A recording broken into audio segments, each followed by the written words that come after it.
आज की इस कहानी का मौजू है कि पैसे को हमने सर्कुलेट कैसे करना है, उसे हमने कैसे घुमाना है, कैसे मूव करना है कि हमारा पैसा बढ़े और उसके अंदर जायज तरीके से मुनाफा आए और उसको जायज तरीके से वो डबल टिबल हो जाए।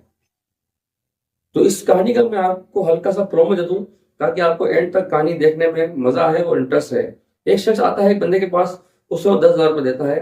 वो 10,000 रुपए से 4 से 5 बंदों के काम हो जाते हैं और वो 10,000 रुपए घूम फिर कर दोबारा उसी बंदे को वापस मिल जाते हैं जिस बंदे ने 10,000 उसको दिए होते हैं।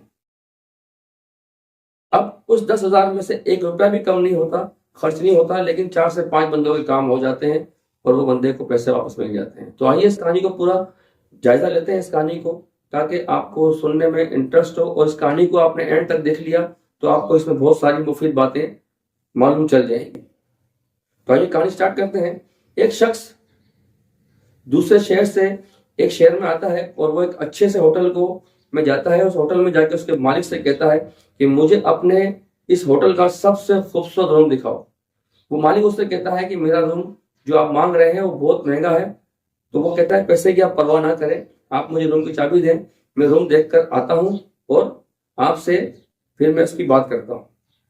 वो मालिक खुशी खुशी उसको चाबी दे देता है और वो शख्स उसको बतौर एडवांस 10,000 रुपए उसकी टेबल पर रख देता है। कहता है कि ये आप 10,000 रुपए एडवांस रखें, मैं आपको रूम का जायजा लेके आता हूँ।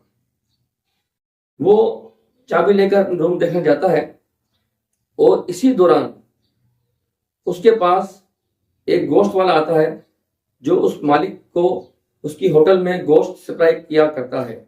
वो शख्स उससे कहता है कि आप पर मेरे 10,000 रुपए हैं, आप मुझे मेरे 10,000 रुपए दे दें। वो कहता है ये 10,000 रुपए आप रख लें कि 10,000 रुपए से आपका मेरा हिसाब किताब बराबर होगा, क्योंकि होटल के मालिक को पता होता है कि मेरा रूम इस बंदे को पसंद आ जाएगा और वो रूम ले लेगा। अब वो जो शख्स गोश्त वाला होता है वो जिस गोश्त वाले से गोश्त खरीदता है वो उस गोश्त वाले के पास जाता है, उससे कहता है कि भाई ये आपके 10,000 रुपए हैं जो आप मुझे मांगते थे, ये आपके 10,000 मैंने आपको वापस कर दी।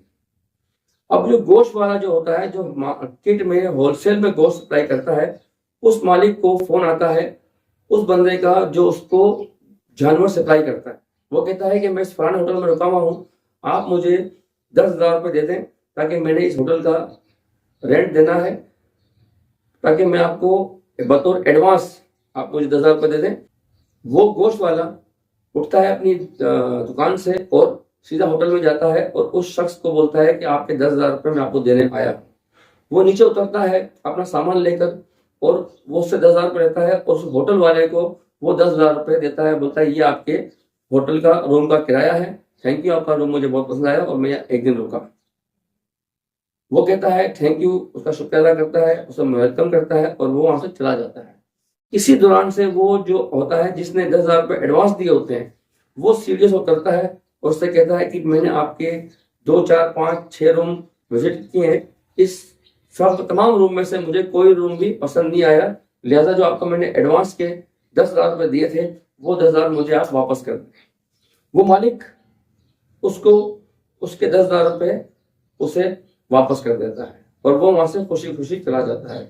इस बात से आप आइडिया लगाएं कि हम पैसे को सर्कुलेट किस तरह से करें कि हमारा पैसा से कई लोगों के काम बन जाते हैं, कई लोगों के काम निकल जाते हैं और कई लोगों से जो हम उधार लेकर सर्कुलेट कर रहे होते हैं बिजनेस को, पैसे को रूलिंग में ला सकते हैं।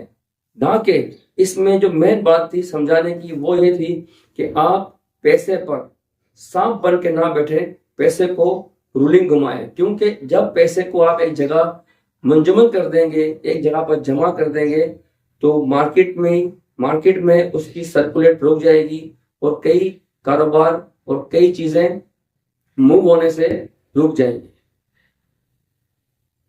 जिस तरीके से एक खड़ा हुआ पानी होता है, जहां पर पानी एकदम खड़ा रह जाए वो पानी में बदबू आ जाती है, और जो पानी चल रहा होता है, नहर की छोटी नहर या बड़ी नहर के हिसाब से पानी चल रहा होता है, वो पानी साफ होता है और उससे कई लोग उस पानी को पीकर मुस्तफीद होते हैं। यही मिसाल पैसे की भी है कि पैसा अगर सर्कुलेट रहे, मूव करता रहे तो उसमें बरकत होती है और उसमें इजाफा होता है और कई लोग उससे मुस्तफीद होते हैं।